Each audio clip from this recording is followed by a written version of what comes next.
अब कोई भी बैंक खाता नहीं होगा फ्रीज, 2026 से नए नियम। नमस्कार दोस्तों आज का वीडियो हर उस इंसान के लिए बेहद जरूरी है जिसका बैंक में खाता है, चाहे वो एसबीआई में हो, पीएनबी हो, एचडीएफसी हो, आईसीआईसीआई हो, एक्सिस हो या कोई भी सरकारी या प्राइवेट बैंक हो। क्योंकि 2026 को लेकर सोशल मीडिया पर, व्हाट्सएप पर और यूट्यूब पर एक बात सबसे ज्यादा घूम रही है, अब कोई भी बैंक खाता फ्रीज नहीं होगा, नया नियम आ गया है। लेकिन सवाल यह है, क्या यह बात पूरी तरह सच है या फिर आधा सच है? और अगर आधा सच है तो असली नियम क्या है? क्योंकि अगर आप बिना पूरी जानकारी के भरोसा कर लेंगे तो नुकसान आपका हो सकता है। इसलिए आज की इस वीडियो में हम आपको 2026 के लेटेस्ट अपडेट के अनुसार पूरा सच आसान भाषा में समझाने वाले हैं। सबसे पहले समझते हैं कि आखिर बैंक खाता फ्रीज क्यों होता है। क्योंकि बहुत सारे लोग सोचते हैं कि बैंक मनमानी करता है, लेकिन हकीकत यह है बैंक ज्यादातर मामलों में आदेश का पालन करता है, चाहे वो आदेश पुलिस का हो, साइबर सेल का हो, इनकम टैक्स का हो या किसी कोर्ट का हो। और पिछले कुछ सालों में खासकर 2023, 2024 और 2025 में सबसे ज्यादा खाते साइबर फ्रॉड के नाम पर फ्रीज हुए हैं, जहां ना तो खाता धारक को पहले से जानकारी दी गई, ना बताया गया कि गलती क्या है, और कई बार तो ऐसा भी हुआ कि पूरा अकाउंट ब्लॉक कर दिया गया जबकि फ्रॉड की रकम बहुत छोटी थी। अब यहीं से 2026 की कहानी शुरू होती है, क्योंकि इतने ज्यादा गलत फ्रीज मामले के बाद हाई कोर्ट ने इस पर सख्ती दिखानी शुरू की और साफ शब्दों में कहा कि बैंक अकाउंट फ्रीज करना कोई छोटा कदम नहीं है, ये किसी की रोजी रोटी, बिजनेस और जिंदगी से जुड़ा मामला है। इसलिए इसे ऐसे ही हल्के में नहीं लिया जा सकता। और यहीं से नया नियम नहीं बल्कि नया तरीका सामने आया, जिसे लोग नया नियम 2026 कह रहे हैं। 2026 में सबसे बड़ा बदलाव यह आया है कि अब सिर्फ किसी पुलिस थाने की चिट्ठी या ईमेल के आधार पर पूरा बैंक अकाउंट फ्रीज नहीं किया जा सकता।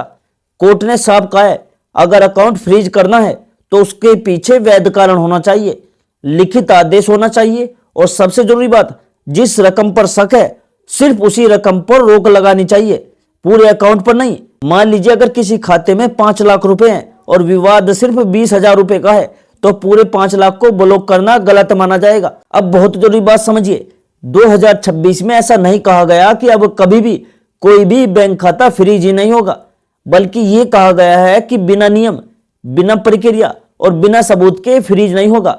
और यही फर्क आपको समझना है, क्योंकि गलत जानकारी फैलने से लोग लापरवाह हो जाते हैं और फिर जब खाता फ्रीज होता है तो कहते हैं कि नया नियम तो आया था। कोर्ट्स ने भी ये कहा है कि बैंक और पुलिस दोनों की जिम्मेदारी है कि खाता धारक को बताया जाए कि अकाउंट क्यों फ्रीज किया गया है, किस केस में किया गया है, एफआईआर नंबर क्या है और किस अधिकारी के आदेश पर किया गया है। यानी अब बिना बताए अकाउंट ब्लॉक वाला खेल नहीं चलेगा। और यही वजह है कि 2026 में अकाउंट फ्रीज के मामलों में पारदर्शिता बढ़ी है। अब बात करते हैं साइबर क्राइम की, क्योंकि आज सबसे ज्यादा फ्रीज केस यहीं से आते हैं। अगर आपके अकाउंट में किसी फ्रॉड से जुड़ी रकम गलती से भी आ जाती है, जैसे किसी ने गलत यूपीआई डाल दिया या किसी ने फ्रॉड का पैसा आगे भेज दिया, तो पहले पूरा अकाउंट फ्रीज कर दिया जाता था। लेकिन 2026 के अपडेट के बाद अब पहले यह देखा जाएगा कि खाता धारक दोषी है या पीड़ित, और अगर आप पीड़ित हो तो आपको बेवजह परेशान नहीं किया जा सकता। 2026 में एसओपी यानी स्टैंडर्ड ऑपरेटिंग प्रोसीजर को और मजबूत किया गया है, जिसका मतलब है कि पुलिस और बैंक दोनों को तय स्टेप्स फॉलो करने होंगे। पहले अकाउंट होल्डर को जानकारी देना, फिर सिर्फ संदिग्ध रकम पर रोक लगाना, और अगर जांच लंबी चलती है तो खाता धारक को रोजमर्रा के खर्च के लिए राहत देना। ये सब बातें अब सिर्फ सलाह नहीं बल्कि प्रैक्टिस बनती जा रही है। अब एक बहुत जरूरी सवाल आता है कि अगर फिर भी 2026 में आपका अकाउंट फ्रीज हो जाए तो क्या करें, क्योंकि नियम होने के बावजूद गलती इंसान से ही होती है। तो सबसे पहले तो आपको घबराना नहीं है, बैंक जाकर या कस्टमर केयर में फोन करके साफ साफ लिखित कारण मांगना है कि अकाउंट क्यों फ्रीज हुआ है, किस आदेश पर हुआ है और क्या पूरा अकाउंट फ्रीज है या सिर्फ कुछ रकम पर रोक है। अगर बैंक आपको साफ जवाब नहीं देता तो 2026 में आपके पास अधिकार है कि आप बैंक से लिखित शिकायत लो, आरबीआई के बैंकिंग अम्बेसेंस में शिकायत दर्ज करो और जरूरत पड़ने पर कानूनी सलाह लो, क्योंकि अब कोर्ट इस मामले में खाता धारक के पक्ष में खड़ी दिख रही है, बशर्ते आप गलत न हो। एक और बड़ी राहत की बात यह है कि 2026 में इनकम टैक्स और बैंकिंग सिस्टम के बीच भी तालमेल बेहतर हुआ है। यानी सिर्फ शक के आधार पर अकाउंट फ्रीज नहीं किया जाएगा, पहले नोटिस आएगा, जवाब मांगा जाएगा, फिर कार्रवाई होगी, जिससे ईमानदार लोगों को बेवजह परेशानी ना हो। अब बात करते हैं उन लोगों की जो सोचते हैं कि अब तो नया नियम आ गया, केवाईसी की जरूरत नहीं है। तो साफ समझ लीजिए, केवाईसी 2026 में भी उतनी ही जरूरी है। अगर आपकी केवाईसी अधूरी है, पैन आधार लिंक नहीं है, यह अकाउंट लंबे समय से इनएक्टिव है और बैंक आपका अकाउंट सीमित कर सकता है, तो बैंक आपका अकाउंट सीमित कर सकता है।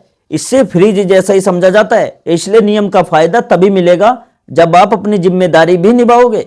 2026 का सबसे बड़ा मैसेज यही है कि सिस्टम अब खाता धारक को दोषी मानकर नहीं चलता, बल्कि पहले जांच करता है। और यही वजह है कि अब कोई भी बैंक खाता फ्रीज नहीं होगा वाली बात आधी सही है और आधी गलत। सही मायने में अब मनमानी नहीं होगी, और गलत इस मायने में कि कानून के तहत कार्रवाई का अधिकार अब भी रहेगा। अब एक बहुत जरूरी जानकारी समझिए जो ज्यादातर लोग नहीं जानते। जब भी बैंक आपका अकाउंट फ्रीज होने की बात करता है तो सिर्फ इतना पूछकर मत रुकिए कि क्यों फ्रीज हुआ है, बल्कि बैंक से साफ साफ पूछिए कि आपका अकाउंट पर किस टाइप का फ्रीज लगाया गया है और उस पर फ्रीज कोड क्या है, क्योंकि हर फ्रीज का कारण अलग होता है। जैसे cyber line, debit freeze, partial freeze या केवाईसी फ्रीज। और जैसे ही आपको ये कोड पता चलता है, आपको खुद समझ आने लगता है कि ये बैंक की गलती है, पुलिस का मामला है या सिर्फ केवाईसी से जुड़ी दिक्कत है। अगर आपका अकाउंट किसी केस की वजह से फ्रीज है तो अभी इसका मतलब ये नहीं कि आप बिल्कुल पैसे नहीं निकाल सकते। 2026 में कई कोर्ट्स ने यह माना है कि खाता धारक को रोजमर्रा की जिंदगी चलाने के लिए कुछ राहत मिलनी चाहिए।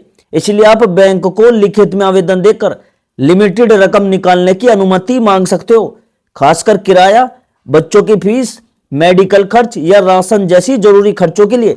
लेकिन ज्यादातर लोग ये मांग ही नहीं करते और फिर परेशान होते रहते हैं। बहुत से लोग ये भी मान लेते हैं कि अगर यूपीआई बंद हो गया तो अकाउंट भी फ्रीज हो गया होगा, जबकि ऐसा हमेशा नहीं होता। कई बार यूपीआई बंद होने का कारण होता है बार बार गलत पिन डालना, रोज की लिमिट पूरी हो जाना, एनपीसीआई का रिस्क फ्लैग या बैंक की तरफ से अस्थायी तकनीकी रोक। इसलिए अकाउंट फ्रीज मानने से पहले ये कारण जरूर चेक कर ले ताकि बेवजह आपको घबराहट न हो। अगर आपका अकाउंट किसी साइबर केस की वजह से फ्रीज हुआ है तो सिर्फ ऑनलाइन शिकायत डालकर बैठ मत जाना। सबसे ये धीमा तरीका होता है। असली समाधान तब मिलता है जब आप उसी जिले की साइबर सेल में जाकर लिखित आवेदन देते हो। एक और बड़ी गलती जो लोग करते हैं वो ये कि वे सीधे ब्रांच स्टाफ या काउंटर पर बैठे कर्मचारी से बहस करते रहते हैं, जबकि असल में उनके पास ज्यादा अधिकार नहीं होते। अगर आपका मामला अटका हुआ है तो आपको अपनी शिकायत ब्रांच हेड या बैंक के नोडल ऑफिसर को लिखनी चाहिए और आवेदन में अकाउंट फ्रीज ग्रीवेंस जैसे शब्द लिखने हैं, क्योंकि इससे आपकी शिकायत गंभीर कैटेगरी में चली जाती है और उस पर जवाब देना बैंक के लिए जरूरी हो जाता है। अगर पुलिस ने आपका अकाउंट फ्रीज करवाया है लेकिन आपको 24 से 48 घंटे के अंदर एफआईआर की कॉपी, केस नंबर या लिखित आदेश नहीं दिया गया तो 2026 में ऐसे फ्रीज को कोर्ट्स कमजोर मान रही है, क्योंकि बिना सही दस्तावेजों के लंबे समय तक अकाउंट रोक कर रखना अब सही नहीं माना जा रहा है। और यही बात आप अपनी शिकायत या आवेदन में लिख सकते हैं। अगर आपका अकाउंट ज्वाइंट अकाउंट है, जैसे पति पत्नी का, पिता बेटे का, और गलती सिर्फ एक खाता धारक से जुड़ी है, तो पूरे अकाउंट को फ्रीज करना अब गलत माना जा रहा है। 2026 में कई मामलों में कोर्ट्स ने कहा है कि निर्दोष ज्वाइंट होल्डर को सजा नहीं दी जा सकती। इसलिए इस पॉइंट का इस्तेमाल करके कई ज्वाइंट अकाउंट डिफ्रीज हुए हैं। अब एक बहुत काम की बात समझिए, अगर बैंक ने खुद अपनी तरफ से बिना किसी कोर्ट ऑर्डर के या पुलिस आदेश के सिर्फ इंटरनल रिव्यू या सस्पिशियस एक्टिविटी के नाम पर आपका अकाउंट फ्रीज किया है तो आरबीआई बैंकिंग ओम्बुड्समैन में शिकायत करना सबसे असरदार तरीका बन चुका है।